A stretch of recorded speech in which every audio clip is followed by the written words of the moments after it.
ny mofinaina isan'andro atolotry ny mpitandrina rakotina valina maoly.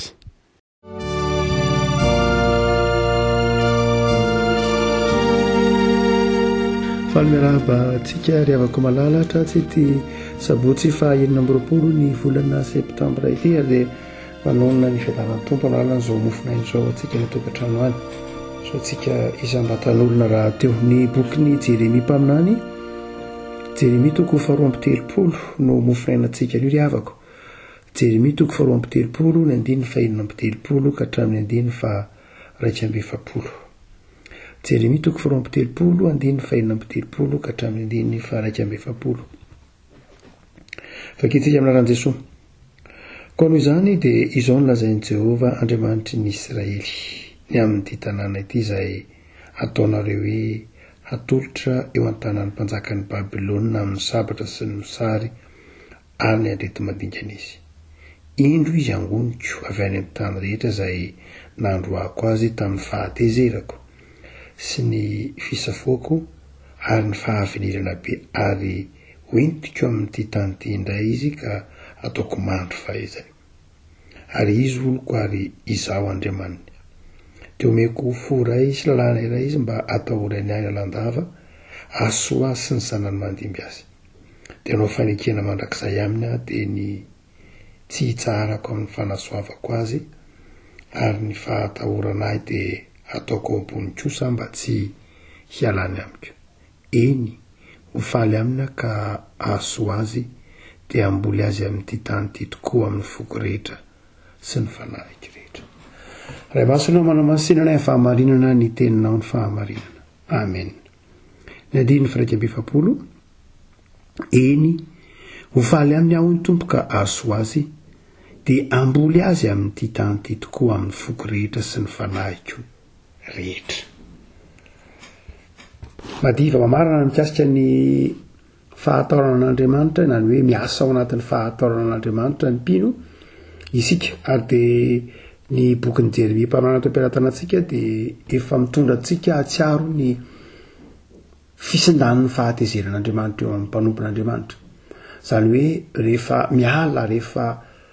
tsy tezitra amin'ny mpanompony intsony Andriamanitra, tsy tezitra amin'ny fireneny izay nofidiny, tsy tezitra amin'ny olom-boafidiny Andriamanitra dia inona no akon'izay? Izy manao hoe amin'ny andiny 7:30 indro angoniko avy any amin'ny tany rehetra izay nandroako azy tamin'ny fahatezerako sy ny fisafoanako ary ny fahavinirana be dia hoentiko amin'ity tany ity indray izy ka ataoko mandry fahizay eny ho faly aminy aho andiny 1:70 ka ahasoa azy dia amboly azy amin'ity tany ity tokoa amin'ny foko rehetra sy ny fanahiko rehetra. Mety ho afaka nataontsika hoe afaka amin'ny olona ny fahatezeran'Andriamanitra, tsy tezitra amin'ny mpanompony intsony Andriamanitra rehefa mibebaka ny olona, rehefa miverina amin'ny olona, rehefa mitodika amindray ny olona. Ny antony fahatezeran'Andriamanitra dia fampimirana tsotra ihany ny fahotan'ny olona. Fanakaiky kely ary ny fanojo mihitsy ny fahatezeran'Andriamanitra sy ny fiodinan'ny olona amin'Andriamanitra. Rehefa miala amin'ny fahotan'ny olona dia misinta ny fahatezeran'Andriamanitra. Ary dia eto avako malala dia afaka ny fahatezeran'Andriamanitra noho ny fibebahana, noho ny famindrampon'Andriamanitra koa aza ny marimarina kokoa, noho ny famindrampon'Andriamanitra, noho ny fahasoavan'Andriamanitra. Dia izy manao hoe ho faly amin'ny aho ka asoa azy dia amboly azy amin'ity tany ity tokoa amin'ny foko rehetra sy ny fanahiko rehetra. Mapetrapetra afaka malala ilay andiny 1:70. Tahaka ny totra ny filazany i Jeremia mpaminany azy saingy tena mamitina mihitsy ny fiainantsika amin'izao taonjato 120 zao. Rehefa afaka ny fahatezeran'Andriamanitra dia faly amintsika Andriamanitra ka manasoa antsika dia inona izany endriky ny fanasoavan'Andriamanitra antsika izany? Toy izy manao hoe hamboly azy amin'ity tany ity tokoa. Izany hoe inona? Io teneniny io rehefa malala hamboly azy amin'ity tany ity tokoa. Mandrakariva rehefa malala dia ny bokin'ny Jeremia mpaminany dia mampitanjana an'Israely amin'ny fambolena. Any amin'ny bokin'ny Jeremia toko 1 dia efa hita manao hoe haniraka anao aho hanongotra sy hamboly. roa no matetika sary anehoana ny sariny zanak'Israely na izy oarina amin'ny zava-maniry tany mboloboka na koa aviavy fa aty amin'ny testamenta vaovao izy no matetika eny hatramin'ny bokony mpaminany ko arina amin'ny ondrina ny zanak'ondry samy ilazana ny sariny zanak'Israely avokoa na ny biby tahaka ny ondry sy ny zanak'ondry na koa oarina amin'ny zava-maniry izy voaloboka tany mboloboka sy ny sisa rehetra zay ny mpaminany dia amin'ny ankapobeny dia mampitaha ny mpanompon'Andriamanitra amin'ny zava-maniry ary mampitaha ny tanin'Israely amin'ny tany ambolena mampitaha ny zanak'Israely amin'ny sahan'Andriamanitra dia eto rehefa malala dia izy manao hoe ho faly amin'ny akaso azy inona rehefa nasoavana dia izy manao hoe hamboly azy ndray inona zany ny dikan'izany rehefa afaka rehefa tsy tezitra amintsika Andriamanitra dia hoy Jeremia mpaminany hoe mamboly antsika indray izy dia izany rehefa malala dia izao tany zay ny voalohany miverina amin'ny tany nenana zay ny voalohany amin'ny tsony hoe fanasoavan'Andriamanitra tany ny bokin'ny Jeremia mpaminany dia mampifamatotra ny fitahian'Andriamanitra amin'ny tany rehefa tesitr'Andriamanitra dia ongotany amin'ny tany ny zanak'Israely ka nentiny ho babo ary rehefa faly amin'ny Andriamanitra dia averiny ao amin'ny tany izy zany hoe ny fitahian'Andriamanitra sy ny fahasoavan'Andriamanitra dia mamerina ny olona ao amin'ny tany izay honenany ao amin'ny tanin-drazany ary tsy tanin-drazana angazana fa tanin-drazana mahavokatra ny fitahian'Andriamanitra zany rehefa malala amin'ny bokin'ny Jeremia mpaminany dia toy ny manazava amintsika fa rehefa mitahy antsika Andriamanitra dia mitahy antsika eo amin'ny tany izay nomeny antsika ary tia ny ampatsahivina antsika fa ny fitahiany dia metraika eo amin'izany tany zany tsy tonga tsilo maniry tsilo araka ny tenin'ny tompony tamin'ny teny tamikaina izy manao aniry tsilo ny tany noho ny fahotana zany hoe lay tany rehefa faly amintsika Andriamanitra dia tonga mahavokatra ny tany fa rehefa miala amin'Andriamanitra isika dia tonga mpanjenjena ary na ny tany ary dia tonga ngazana tsy mahavokatra ary maina ny tany hotsika hoe izao tonjato faraika amin'ny roapolo zao dia tena mampieritreritra antsika mihitsy rehefa koa malala raha itony bokin'ny Jeremia mpaminany tony fa sady maina ny tany no mpanjenjena ny olona ny ataontsika hoe tantaran'ny civilisation dia izao rehefa koa malala zay ny soratra masina ny zanak'Israely tany am-boalohany dia niainga avy amin'ny fokony Abrahama zany hoe nomade mpifindrafindra monina izy ary mitady zay tany iraofany biby amin'izay fotoan'izay dia manana tanin-drazana izy fa mandrakariva dia amin'ny laniny amin'ny fotoanany dia any ampiadrasany ondry any zany hoe tsy manana toerana mazava izy fa mivezivezy mitety zay ahitana ny ahitra ahitana zay sakafo ho an'ny biby zay nomade fa rehefa niditra kosa ny fanjakan'i Davida niala avany amin'izay toetsaina ataontsika hoe nomadista izay zanak'Israely dia nampanantenainy ny tompo tany honenana izy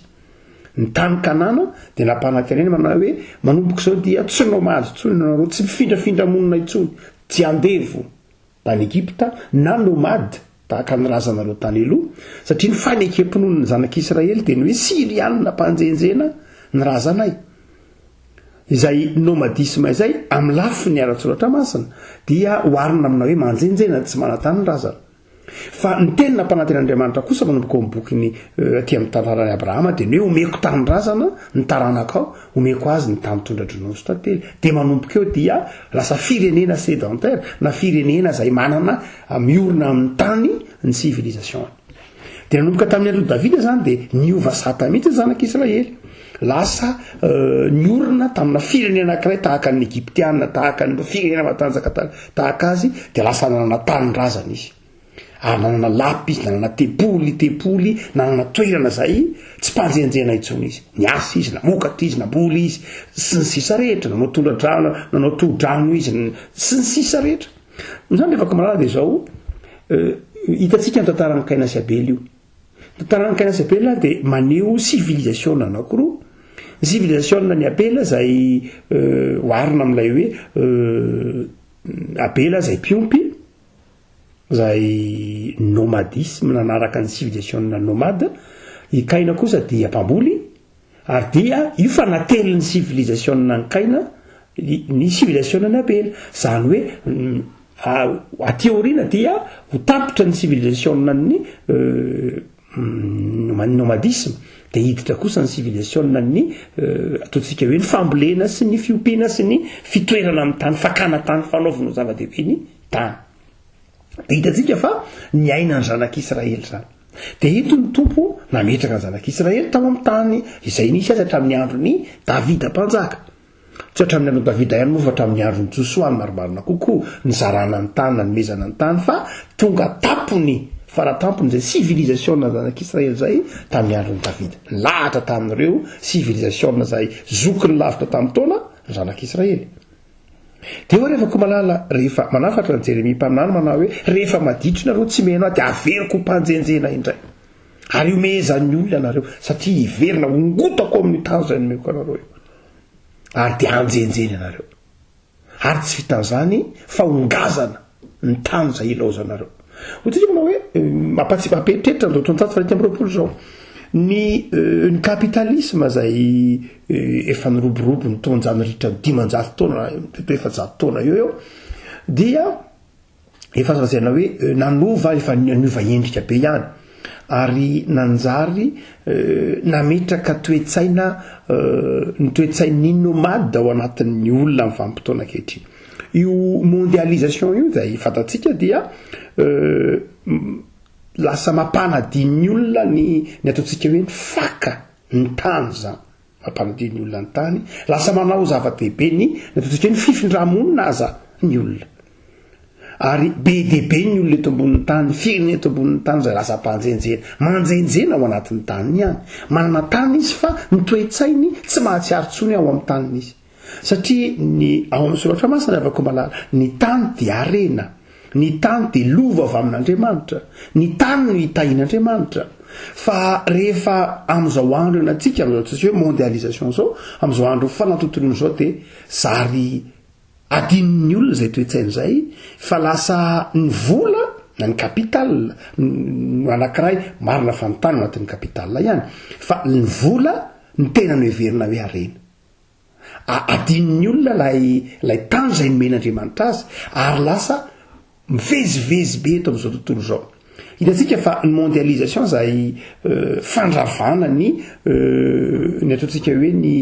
sistany mahatonga ny hoe toy ny tany lehibe anankiray ihany toy ny trano lehibe anankiray ihany ny tany de afaka mivezivezy ka tsy mahatsiaro tsony ianao hoe tsy zava-dehibe aminao tsony ny mahamalagasy ianao tsy zava-dehibe aminao tsony ny mahafrantsay ianao tsy zava-dehibe tsony ny mahaitalianao tsy zava-dehibe tsony ny mahasenegale ianao fa afaka mivezivezy am'izao rehetra zao mova tsy miverina ny amin'ny toetsain'ny ataontsika hoe nomadisme ary dehibe ny olona manjenjena eto ambonin'ny tany rehefa malala tsy mahatsiaro ny fitahian'Andriamanitra eo amin'izay tany nomen'Andriamanitra azy izy fa ohatsika manao hoe tsy zay ihany fa ity ataontsika hoe changement climatique na ity fiovan'ny toetrandro ity zay mahangazana amin'ny tany de tsy afa-tsy akory fa azo vakina amin'itony boky ny Jeremia itony ny totato faharoapolo ninonina lazatsika le avako malala ny atotanisa de milaza fangatsiahana sy fiemorana ny totato faharoapolo amby roapolo indrindrindra amin'ny vavahana kristiana ny hitatsika de mitolobe ny kristiana isoratsika n'Andriamanitra neto Madagasikara isoratsika n'Andriamanitra ary tokony andohalika hivavaka sy hidenan'Andriamanitra isika fa raha metotanisa eran-tany de be dehibe afaka malala ny kristiana miala amin'ny fiangonana be dehibe ny kristiana izay mandany fisian'Andriamanitra be dehibe ny kristiana zay tsipaka ny mahampino azy a be dehibe ny olona be dehibe ny kristiana mamafa ny anarany anatin'ny fiangonana be dehibe ny kristiana hoe zay fa ny anarany ao anatin'ny registre ny fiangonana zany hoe toy ny angazana ny fanahin'ny olona ny tany ny ara-panahin'ny olona amin'izao taonjato sao de tsy gaga itsika raha ohatra ka tezitr'Andriamanitra ary de manjary toy ny mpanjenjeny eto ambonin'ny tany ny olombelona tsy tsapany olombelona kory fa manjenjeny izy ary miangazana ny tany satria miala amin'Andriamanitra ny olona toy ny sariny zanak'Israely any amin'ny fahababona ny sariny zao tontolo zao anatina ny fahababona zay miangazana ny tany ary miamivezivezy toy ny mietrretra ny olombelona manao hoe afaka izy saingy andevony zao tontolo zao izy andevony ny asany izy tsy tena tsapany tsony lay fahafahana mahendrika Andriamanitra azy fa andevony tenany ihany izy andevony filany izy zany rehefa malala dia eto ny bokin'ny Jeremia mpaminany ny taona izao tontolo zao hibebaka ny taona mpino indrindrindrindrindra hibebaka amin'ny taona amin'ny fiangonana hibebaka ary rehefa afaka izay fahatezeran'Andriamanitra izay ka mibebaka isika dia mampahana tena ny tompo manao hoe faly amin'ny ka hanasoa azy ary amboly azy indray dika izany ty afako malala dika ny teo ny amboly dia ity reto zavatra roa reto hiverina amin'ny maha isika amin'ny maha ianao rehefa mibebaka isika ka faly amintsika Andriamanitra na faly aminao Andriamanitra dia zao le afako malala hitahy anao amin'ny tany zay nomeny anao izy hitahy anao amin'izay tany zay nomeny anao honenanao zay Andriamanitra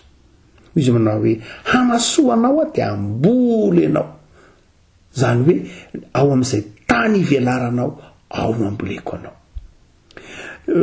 raha ohatra afaka malala ka jerena tsika moa mianatra eto amin'ny mofinaina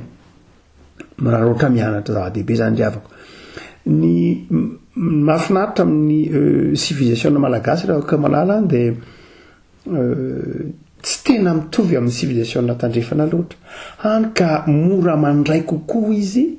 ny fanahy ny filazantsara marina fahasany fanamasina ny fandraisana ny filazantsara sy ny finoana fanahy izany ara nataon'Andriamanitra olonaka kokoa amin'izany filazantsara izany itsika ka mora takatra tsika ny hevitro toy ny teniny faminaniny Jeremia mpaminany tony teo amin'ny toe-tsaina malagasy dia ny zava-dehibe tamin'ny malagasy tany loha tahaka ny vanim-potoana ny nomadisme ihany tany Palestina na tany Mesopotamia tamin'ny faritra itry tamin'ny fotoanandro dia ny malagasy kosa dia ataontsika hoe tany talohan'ny taonjato fahavalo ambin'ny folo ny fafito ambin'ny folo fahavalo ambin'ny folo dia saika ny olona ny azy ny zava-dehibe roa no azo latsy zava-dehibe na maritra ny ataontsika hoe teo amin'ny tolo malagasy dia ny olona sy ny tany fa ny olona ny azo ny mamaritra ny tany amboalohany zay mahatonga azy miteny manao hoe any amin'ny faritra n'Antsianaka any amin'ny faritra ny Sakalava any ampovoan'ny Merina any amin'ny faritra ny Tsimihety any zany hoe ny olona ny mamaritra n'ilay tany lay toerana misy ilay olona no zava-dehibe tsy lay lafiny géométrie zany satria ny zay tena ataontsika hoe manamaritra ny antsony hoe toe-tsaina sédentaire dia ny géométrie araky Platon nampianatra an'izany raha teo fa izao ny fiarahamonina malagasy dia ny olona ny azo no mety toerana kokoa tany Antsianaka any amin'ny faritra Betsimisaraka izy nareo anatsana Sakalava any izy zany hoe la olona ny tena zava-dehibe ilay vondron'olona fa teoriana dia niovatsikelikely izy io ary lasa ny sédentaire kokoa koa zany hoe ny anazo toerana tamin'ny malagasy ny tany natojahatra maro samihafa ary lasa ataontsika hoe io mampasarotra satria izy zay fiovany zay hoe lasa any Ambatondrazaka dia any amin'ny faritra Tsianaka zany any Antananarivo ny Merina zany any Mahajanga ny Tsimihety zany lasa nomena toerana kokoa lay ataontsika hoe lay faritra lay tany zany adino tsikelikely lay mahaolona ary zay mampatonga ny hoe sarotrarotra ny fiovanana ny faritra sasany satria mbola misy olona hatramin'izao miaina ny hoe tsy ny olona tsy ny tany nge ny zava-dehibe fa ny olona dia nandray izy mieritreritra hoe tsy zava-dehibe ny fanaovana borina tsy zava-dehibe ny fanaovana tamboho fa lay olona ny zava-dehibe ary zany mbola mampasarotra ny momba mifarana tany eto Madagasikara fa maritra zao tena ny Jeremia mpaminana zao mahatonga antsika miresaka an'izany ary hoy tsika manao hoe moan'ny akapobeny dia tamin'ny andro ndeha ataontsika hoe nyteto voatany dia na tamin'ny teto Madagasikara mihitsy ara dia Andrenampoly Merina no isan'izay nampifamadika izay raha jerena tsara ny tantara de andrenam-polomerina no isan'ny nanome toerana ny ataontsika hoe ny toetsaina sédentaire ny toetsaina tena hoe miorina amin'ny tany satria ny anankiray am'izay toetsaina sédentaire na toetsaina miorina amin'ny tany de ny fampiasana ny tany fampamokarana ny tany ny fambolena ny fiompiana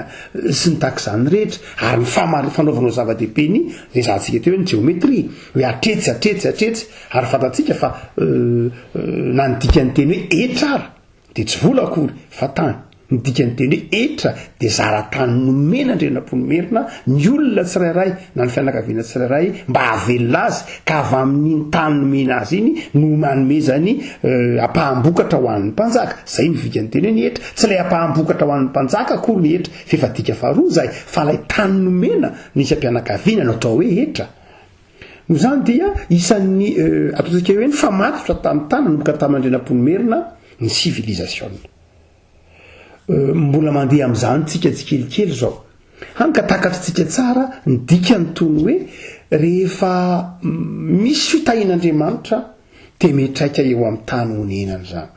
ary be dehibe rehefa ko malala ny fianakaviana ny akabeazan'ny olona ny hoe rehefa mahatsiaro ny fitahin'Andriamanitra izy de mividy tany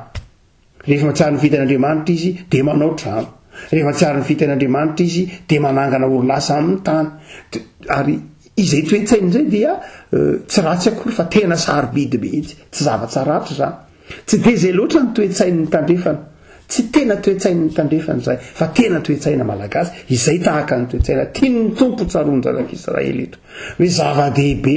ny fitahin'Andriamanitra ny fitahin'Andriamanitra Andriamanitra zay tomponao de mitahy anao eo amin'ny tany ray honenanao io raha zay rehefa ko malala ny hevim-panahy inona ny hevim-panahy am'zany zao rehefa ko malala ny voalohany de zao Andriamanitra rehefa mitahy atsika na mitahy ny mpanompony mitahy ny firenena zay ny fidiny de zao tena manao zava-dehibe ny faritra honenany sy ny tany honenany izy ny fitahin'Andriamanitra zany rehefa ko malala de tsy hoe zavatra savoana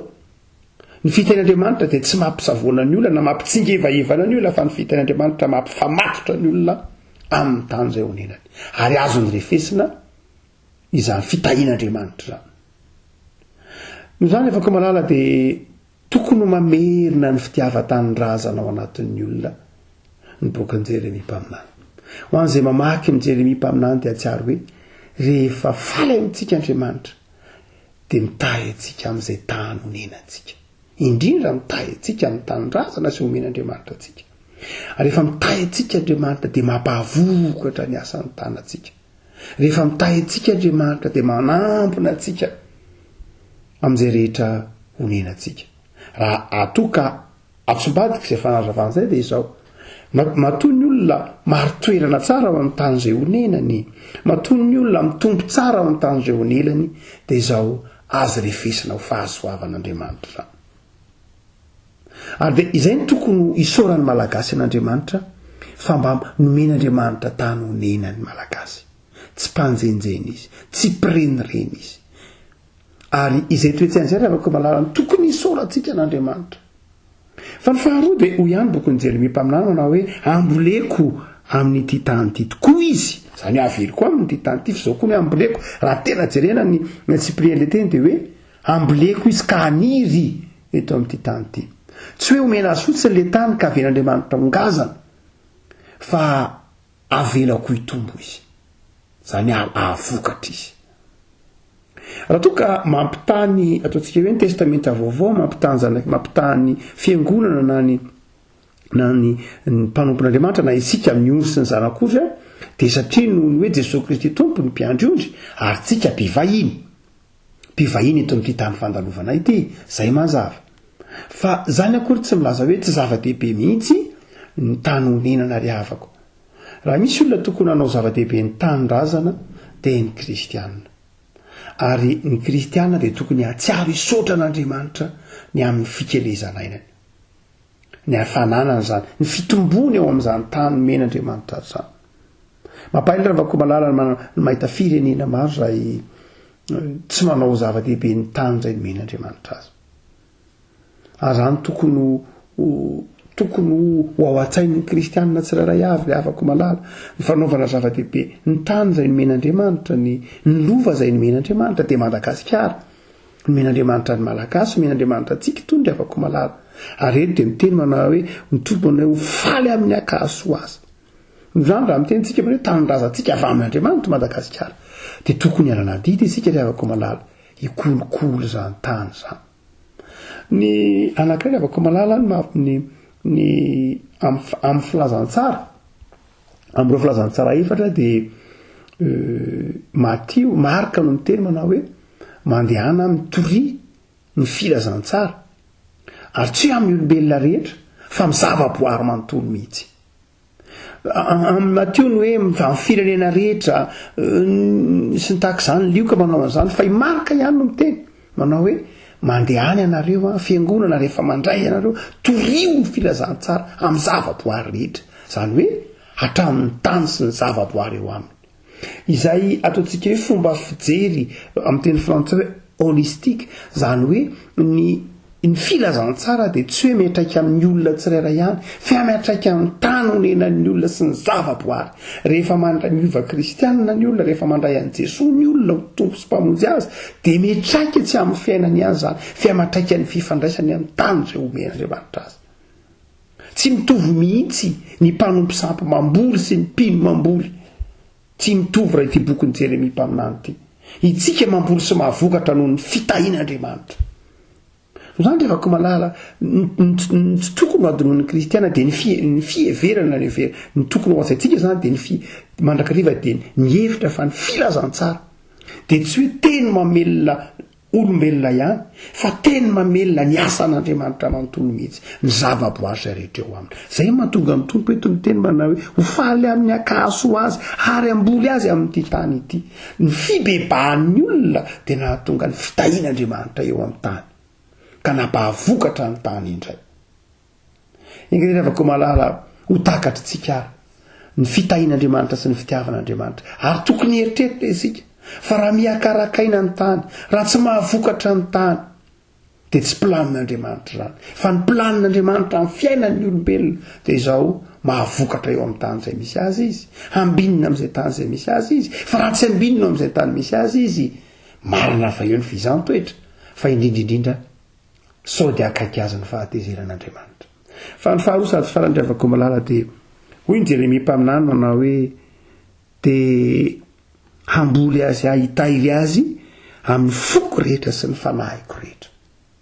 ny tompo ny teny manao amin'ny boky ny Deutéronome manao hoe tiavany Jehovah-Andriamanitra amin'ny foninao rehetra sy amin'ny herinao rehetra amin'ny sainao rehetra fa eto dia Andriamanitra indray manao an'izay manao hoe amin'ny mahaizah mihitsy no amboleko azy hanaovako soa azy tehirizako azy amin'ny tany izay nomeko azy zany hoe mahizy azy an'Andriamanitra manontolo mihitsy toy ny sanatria Andriamanitra indray ny lasa manompo ny olona rehefa afaka amin'ny fahatezerana indray rehefa ohatra ka afaka amintsika ny fahatezeran'Andriamanitra dia io fa ilay mahandriamanitra n'Andriamanitra manontolo mihitsy ny miditra tsehatra amin'ny fanasoavana antsika asa zay nampianarina antsika rehefa malala zay tsaronao tamin'ny inona ny mahandriamanitra n'Andriamanitra fa izay mahandriamanitra n'Andriamanitra zay dia miasa asoanao rehefa miara ny fahatezeran'Andriamanitra eo amin'ny tany izay nomen'Andriamanitra anao eo amin'izay lova nomen'Andriamanitra anao asa Andriamanitra mahay ny zavatra rehetra Andriamanitra tompon'ny hery sy ny fahefana Andriamanitra fiadanana Andriamanitra fanasitranana Andriamanitra fifaliana zany rehetra zany maizy azy an'Andriamanitra rehetra zany dia hiara-iasa hanasoa antsika rehefa afaka amintsika ny fahatezeran'Andriamanitra zava-dehibe zany rehefa malala dia izao tsy ny fametrahana fanontaniana ny hoe inona reny somen'Andriamanitra tsy izay ny zava-dehibe fa ny zava-dehibe dia ny hoe afaka amiko ve ny fahatezeran'Andriamanitra mbola tezitra amiko ve Andriamanitra sa tsia fa rehefa tsy tezitra amintsika intsony Andriamanitra araka io bokyny 1:7 io rehefa afaka ny fahitezeran'Andriamanitra dia izao tonga manasoa antsika izy ary tsy mpanjenjena eto amin'ny tanyntsika isika tsy mpanjenjena amin'ny toerana izay omen'ny tompo honenantsika isika tsy olona tsy manana faka tsy manana zay maha izy azy tsy mahatsiaro ho tompony amin'izay rehetra tanindrazana men'andriamanitra tsika isika fa manana zay maha isika tsika ary anatin'izany tanindrazana zany dia manana zay veloma tsika manana zay mahasambatra tsika zao ndray afaka malala fantaina dia zao mbola tezitra aminay va ianao Andriamanitra ny valiny dia zao ry afaka malala tsy tezitra aminao Andriamanitra marina fa taonjaton'ny mpanjenjena izao anantsika izao taonjaton'ny vanim-potoana mahangazana izao andro anantsika izao fa izao ry afaka malala ho an'izao tontolo izao rano fatsoanao fahatezeran'Andriamanitra efa niatra tamin'i Jesosy Kristy tompo fa niangatan'ny tompo aminao dia izao raiso Jesosy rehefa mitoetra ao am-ponao Jesosy tsy ngazana ny tany honenanao tsy ngazana ny tokantranonao tsy ngazana ny asanao fa mahavokatra rehefa mitoetra ao am-ponao Jesosy izay mino ny tompo anao tsy mpanjenjeny ianao manana faka teny maha ianao anao manana fonenana misy fiadanana dia ao amin'ny tompo ianao no zany dia afaka malala mivavaka tsika tsy ny hoe mba hazahoantsika soa fa mivavaka tsika mba hialan'ny fahatezeran'Andriamanitra fahatezeran'Andriamanitra nefa efa nambarany fa niatra tamin'i Jesosy zany Jesosy efa niteny manao hoe raikio nahoana ny te mahafoy ahy ianao niara-ny fahatezeran'Andriamanitra izy noho isika no zany dia afaka malala mahazo mahatoky ianao fa ny famindram-pon'ny tompo dia eo aminao fa ako mendrika izany famindram-pon'ny tompo zany ako mendrika izany famindram-pon'ny tompo zany fa hoy ny tompo aminao ho faly aminao akana soanao dia amboly ianao amin'ity tany ity tokoa aho amin'ny foky rehetra sy ny fanahiko rehetra ho tanterahiny tompo aminao anay izany hivavaka sika tompo misaotranao zahay fa Andriamanitra fitiavana ianao ary manome anay zay maha izahay anay manome anay ny tany honenanay ny tany mahavokatra ny tany feny fahatsarana omenao anay izany tsy nataonao mpanjenjeny eto amin'izao tontolo izao zahay noho ny famindram-ponao tompo aza tezitra aminay ny amin'i Jesosy zanakao avelao ny elokay ary amarino aminay ny tenin'ny Jeremia mpaminany fa faly aminay ianao tsy noho ny fahatsaranay fa noho ny famindram-ponao ao amin'i Jesosy zanakao aoka ho faly aminay ianao ahasoa anay dia jereo ty tanindrazana ity aza velanao anjenjena eto amin'ity tanindrazana ity izahay fa mpaherezo izay tompo hatsiaro fa avy aminao ny taminay atao vokatra eto atao feny fifaliana eto atao sambatra eto ny vahoaka malagasy vavak'izay tompo ampaherezo hatsiaro fa sary-piaro amin'ny fanompona ianao dia amasino zahay ary ataovy marina aminay ny teninao hoe ataoko mandro fa izay ny oroko ary izaho Andriamanitra dia mampahereza ny fiangonanao amin'ny fitoriana ny filazantsara azavelanao malaina azavelanao variana tao miafana fotompo ary atao faly amin'ny fiangonanao ianao noho ny amin'i Jesosy Kristy zanakao dia mametraka ny fiainanay tsirairay avy eo mba mifahasoavanao zahay mba ho faly aminay enenao Andriamanitra amenarany Jesosy